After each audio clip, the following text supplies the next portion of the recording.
Hello and welcome to the DSR Daily. I'm David Rothkopf. I'm joined as always by Riley Fessler.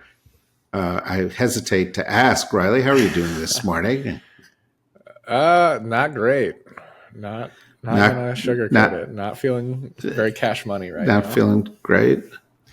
I love the lingo. And you, Minestein, how are you doing this morning? I'm doing a whole lot worse than I was yesterday morning. Yeah.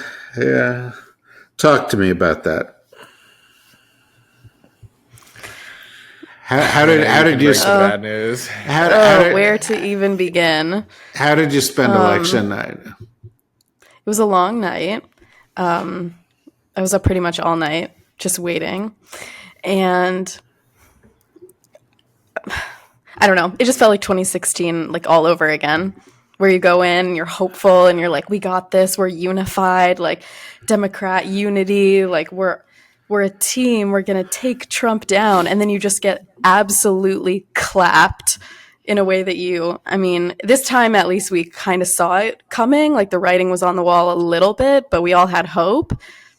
I don't know what happened, but it was just like every call was more devastating than the last call. And I think I really started to get nervous when there were calls in places like Indiana, right? That's the first one. And I was like, I'm really interested to see how she's going to perform in Indiana because she's not going to win, but maybe it'll be really close. And then that'll be a great indicator for how the rest of the night's going to go. And it wasn't close at all. And I'm like, okay, but maybe she's going to win in districts by like a huge margin, like way bigger than Biden.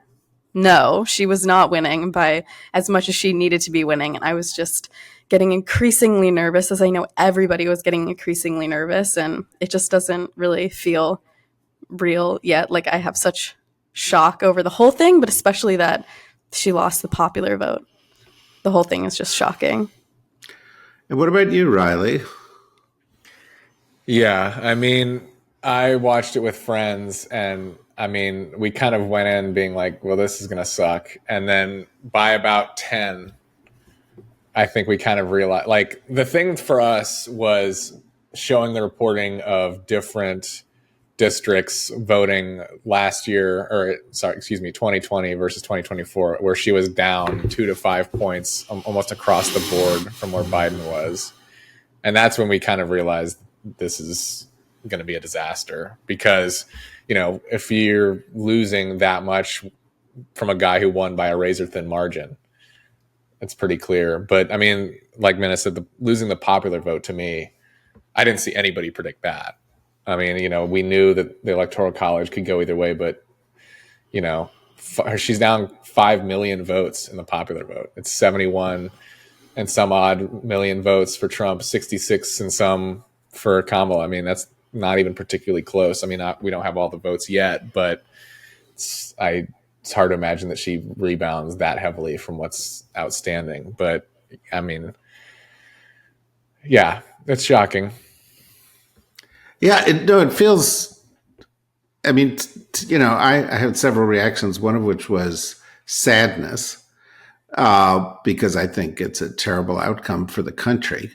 Another was anger, because I think a fraud has been perpetrated on the country. There are people who clearly voted against their interests in this. And also, I think that we've seen Trump, right? So we know how he is as a president.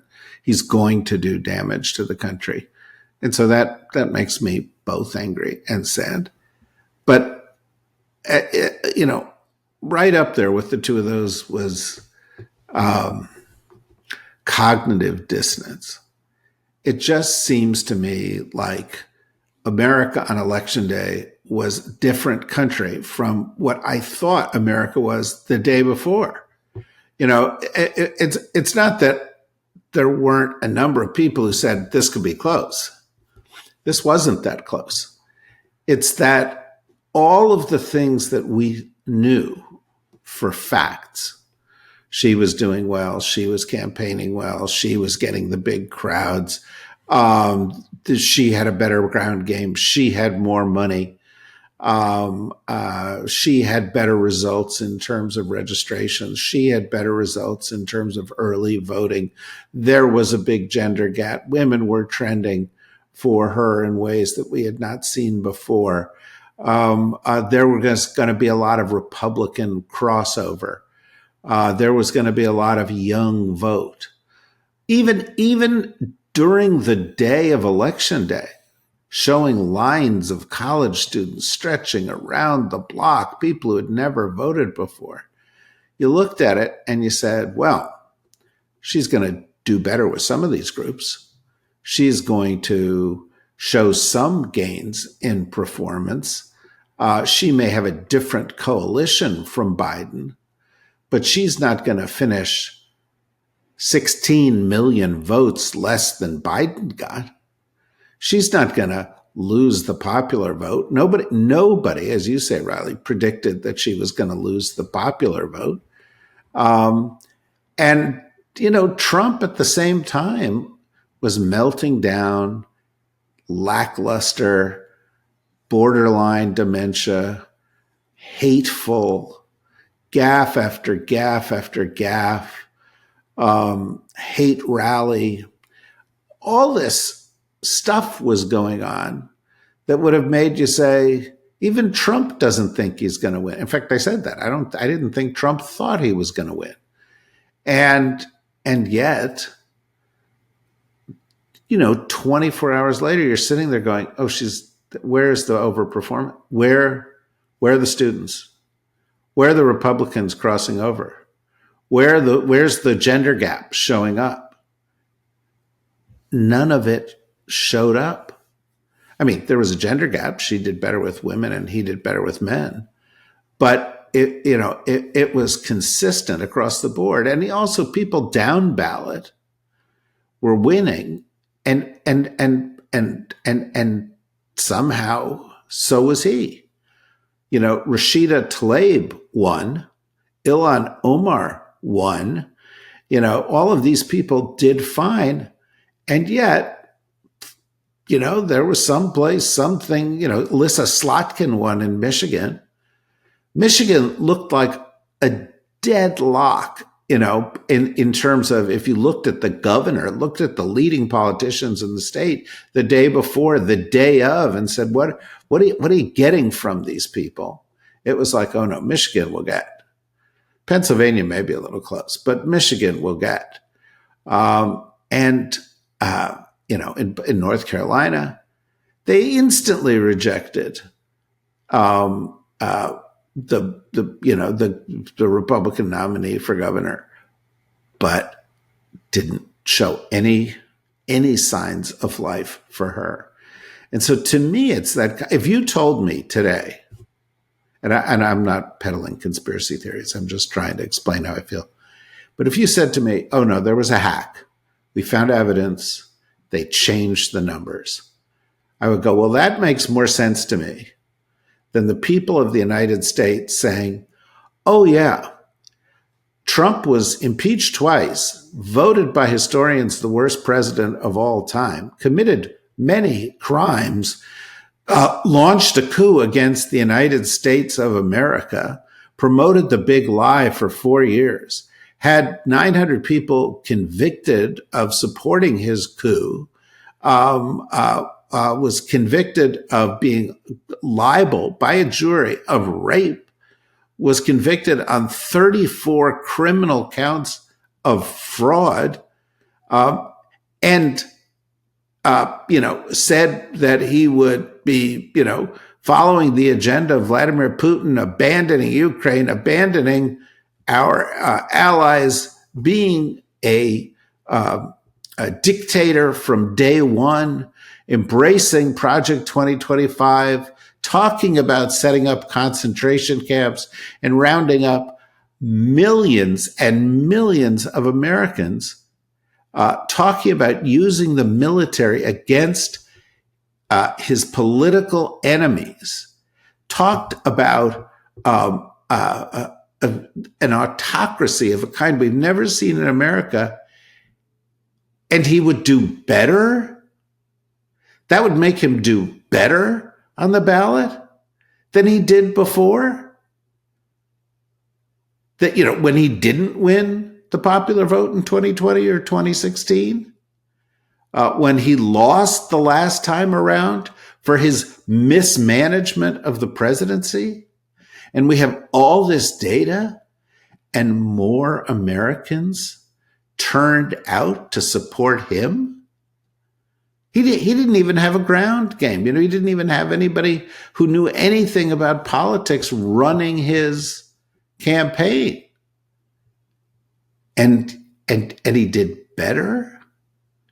And he did better despite all that we had been seeing about performance in the market. Not to mention, Kamala Harris and an exceptionally good campaign. Is it misogyny? Is it racism? Do Americans hate the Biden administration record that much? Because, I got some news for the United States of America. The Biden administration record was great. It was much better than the Trump administration record. They created 16 million jobs. The U.S. economy recovered faster than any economy in the world. The U.S. was showing growth that every economy in the world wished for.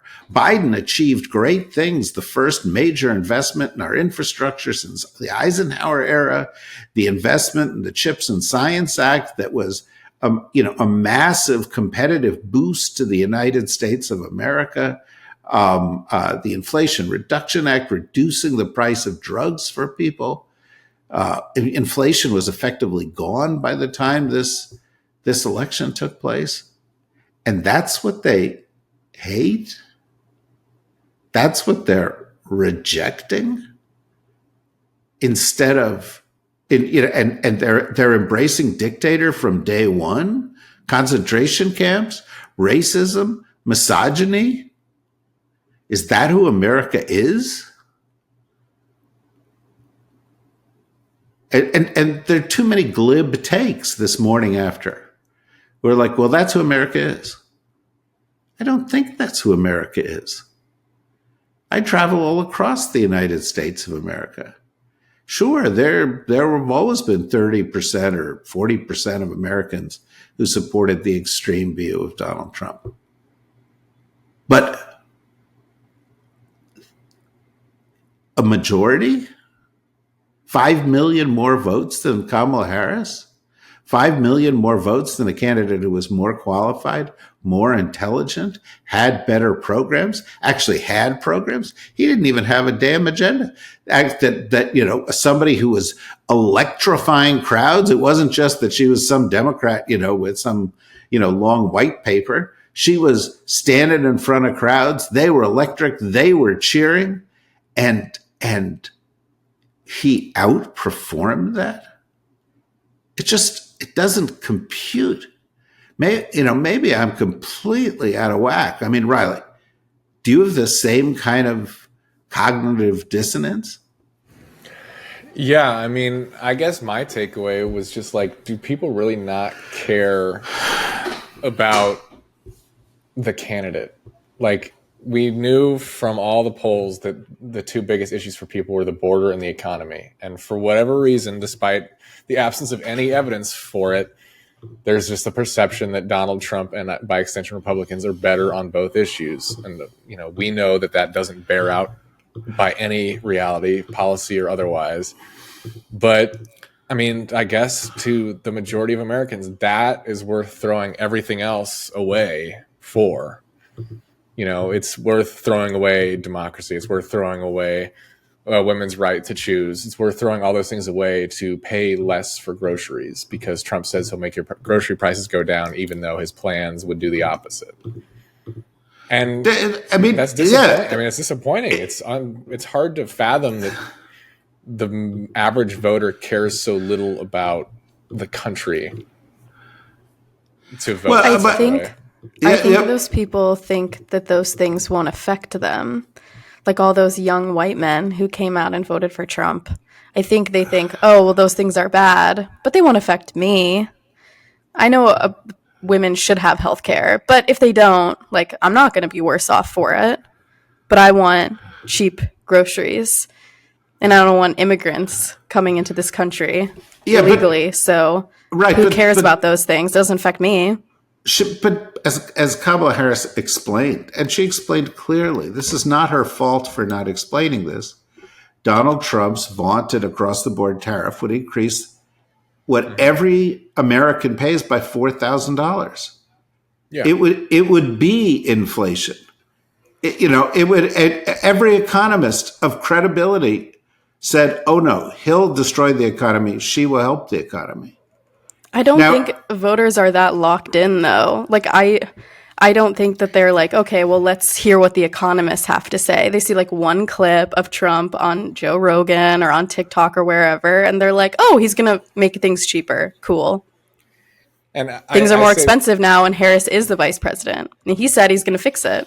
I say this not to be an elitist and thumb my nose at people, but I do wonder how many Americans, if you took a poll, could even explain what a tariff is, let alone, or how it works, let alone, why Nobel Prize winning economists are supporting Kamala Harris. I mean, I truly don't think people even understand what tariffs are. I just reading comments, I see people saying, well, it'll boost domestic production. It's like, that's not what a tariff does. A tariff increases costs for you for the hope that the market will then shift production domestically. But without something like a Chips and Science Act or a major bill to help domestic production, all it's going to do is make your prices go up in the short term. Yeah, and it's not going to shift production, because if the cost is passed on to you and you pay it, the company gets the same thing it got in the first place. Right? You'd need a massive Buy American bill. You need other things aside from 100% tariffs, which is going to destroy the economy overnight if you introduce blanket tariffs like Trump says he's going to do. But people don't know how policy works. They don't understand what tariffs are. So they're not putting in the time to find out. No. But so what does that mean? Because in the past, they put in the time to find out. In the past, we didn't elect people like Trump. And when I say the past, I mean 2020. I mean 2022. I mean, look at how all the abortion measures did yesterday. There were 10. I think every single one of them did extremely well. The problem in Florida, where it didn't pass, was because there was this absurd 60% threshold, but it was like 57-40. Across America, they said, we hate the signature policy of the Republican Party and Donald Trump. Across the country, red states and blue states. And yet, somehow they chose Donald Trump again after everything. I mean, is our country broken? Is the majority of people in the United States of America so ideologically skewed, or so ignorant, or so full of hate, or so unhappy with their own lives that they choose Trumpism, MAGA, Marjorie Taylor Greene, reelected, Ted Cruz, reelected, this used car salesman in Ohio there, Riley Moreno, over one of the best and most decent senators in the United States Senate. Are we done as a country? I don't know. I mean, I think, it's one of those things where I was reading conventional wisdom in a normal election, which it's hard to say what a normal election even looks like anymore, would have had a Republican candidate winning because of, Biden's unpopularity. But, do people just not understand that this isn't a normal election? I mean, that was the message that the Harris campaign was driving home constantly, is that this is not normal. This is not a normal election. You have all these Republicans coming out saying this is not normal. Did that not sink in with people? Did they just still not believe it? Is it one of those things where the message was drilled so much that it became white noise to people? I mean, I don't get it. it's hard to imagine, again, like I said before, throwing away everything, because the price of gas is slightly higher than it was in 2019. It's But I think you're right. Go I on. think that is what it's about. And like I've said before, I think that people have really short memories, and they remember that when Trump was president, they got stimulus checks and groceries were extremely cheap and gas was really cheap. Because there was a global depression. Yeah, well, they forget that part. Like they have selective memories. They're like, selective memory, I choose to not remember that there was a pandemic, but I do choose to remember that everything was really inexpensive and I got a stimulus check and I worked from home. And like, who wouldn't want that again? And they forget all of the bad things. And so I think that, I don't know, maybe the Harris campaign made a mistake trying to flip Republicans and like going after Republicans. Maybe they should have focused way more on getting Democrats to turn out and just abandon Republicans completely. Like maybe that was part of the problems, that they tried to open up too much by saying, oh, I'll put a Republican in my cabinet, and really trying to push that, going on Fox News. And how does that hurt them? Because they only had a very short amount of time to get their message across. I think that if it was a normal election, sure, fine. If Biden had dropped out much earlier, whatever. But I think that maybe it was a mistake to go after people who now, with hindsight, were never going to vote for her in the first place. If she couldn't get the same people who turned out for Biden to turn out for her, maybe the mistake was going after a new group. She should have been going after the people who turned out for Biden harder. Yeah. And I mean, just looking at the map, it's insane, the states and how big the margin was. Like, there was the poll that was like, oh, maybe Ohio's going to be competitive after all. Not even close. Trump won 55% of the vote there. And even Minnesota, she's won by a smaller margin than Joe Biden, and she had the governor of the state on her ticket. So, like, the problems, I think, go deeper than we can even picture right now, because that's just something that shouldn't happen. You shouldn't lose the state that your vice president is from, or win it by a smaller margin than the previous guy did. That just doesn't compute. That doesn't make sense. So, I mean, I think the autopsies on this election that are undoubtedly going to come in droves in the next weeks and months and years are going to be fascinating in terms of, how this major swing happened, and, why the messages that we all thought were going to land of we need to protect democracy didn't work. I mean, is it maybe too pie in the sky? Is it too intangible for people? The other thing is, I was feeling really, really confident in the beginning of the night. I was seeing things in Philadelphia where there were so many young people who turned out that they added 2 extra voting machines, because they were like, we have 10, we need 12, because like we're not going to be able to get through this line by the time that the polls close. And I was feeling really, really confident. And I don't know what the numbers are on this. I don't know if you guys know, so correct me if I'm wrong. But maybe there were a ton of young people who turned out, but they didn't turn out for us. They turned out for Trump. Like, something that I was hearing before election night was that a lot of first-time voters were too young for the Hollywood tape.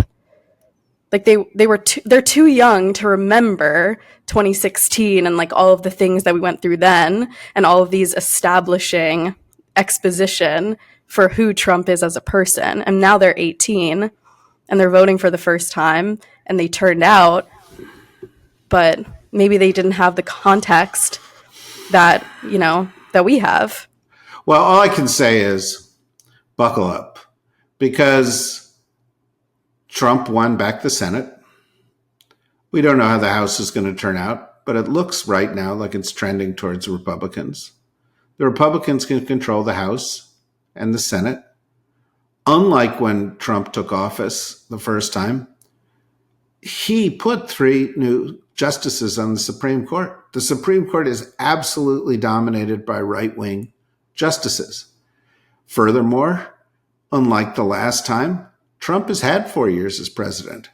He knows that having civil service that's loyal to the Constitution is an impediment to achieving his goals. And so he has a plan to get rid of it. He knows that his opponents cause him a lot of aggravation. He has a plan to get rid of it.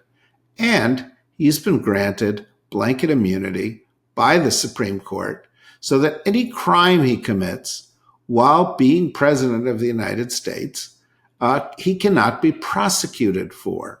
He will wipe away the federal prosecution. This is a guy who stole nuclear secrets from the United States, and that prosecution, that case, is going to be wiped away. He has people around him saying, let's just give security clearance to whomever the fuck we want.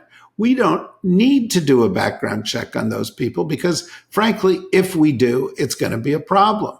Furthermore, he is surrounded by a group of billionaires who have an agenda that suits them and doesn't suit the rest of us, doesn't serve the rest of us in any material way. Elon Musk says he's going to go in and eliminate $2 trillion of spending and 1/3 of the federal government. He doesn't know thing one about how the federal government works. He's going to line his pockets like Trump lined his pockets, like Trump's son-in-law and daughter lined their pockets. Trump is going to serve a small group of billionaires who funded his campaign because the disproportionate amount of money in his campaign came from billionaires. And when he was president the last time, the only thing he did was a big tax cut that helped the very rich. And he's going to do that again. And so here we are heading into this with the president who said he'll be a dictator from day one, who used the military against his enemies, who set up concentration camps for immigrants, who will ignore the Constitution, suspend the Constitution was an idea that he toyed around with, who has Project 2025, which is going to gut the civil service. He's going to put only loyalists in top institutions, including top national security institutions. He's going to sign on to Vladimir Putin's foreign policy, pull us out of Ukraine. Imagine being somebody who's fought for the past several years in Ukraine, seen your friends and family die, and who now knows the United States is going to pull the rug out from under you. All those people who said, well, I'm not going to vote for Kamala because of what the Biden administration did in Gaza. Wait until you see what Bibi Netanyahu does with carte blanche from Donald Trump, with aid from Donald Trump, with unquestioning support from Donald Trump. We are in for a rough time. Now, as it happens, that means that the work that we do is more important. I kind of thought, well, at least we can be off the Trump train for, we've been on it for 10 years. We can talk about the nuts and bolts of policy. We can get back to the dry stuff. But the reason we called this Deep State Radio in the first place was a kind of a tweak, because we knew that the whole myth of the deep state was a myth. But we also had some experience in the middle of that apparatus and brought in people who had experience in the middle of the federal government so that we could tell people what was really going on as opposed to what Trump was saying. And we're going to continue to do that. We're going to continue to do that until they come and say, sorry, you can't do this anymore. We don't allow that in the United States of America.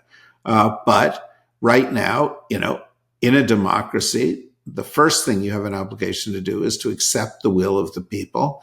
And as far as we can see, the will of the people says Trump. And the next thing you do, particularly if you disagree with the will of the people, is you organize yourself within the law as an opposition, loyal opposition, as they used to say, and you fight like hell to advance your goals and promote your values, even when the odds seem stacked against you. That's what we're going to do at Deep State Radio. We hope you will join us, listen to us, support us, because boy, oh boy, do we all as Americans have our work cut out for us over the course of the next several years. We don't have time to go into more of this today, but we will have several podcasts later today looking at this from a political perspective, looking at this from a foreign policy perspective. And and we hope you'll join us for those. But like I said, now's the moment to support what we do. It's never been more important. I thank you, Riley. I thank you, Minna. I know neither of you got a lot of sleep. Personally, I'm going on 2 hours, and I look great, and I feel fantastic, and I'm ready for the rest of the day and for whatever else this election hands to us. So until then, thanks, folks. Stay strong. We'll be back with you soon, and we're all in this together. Bye-bye.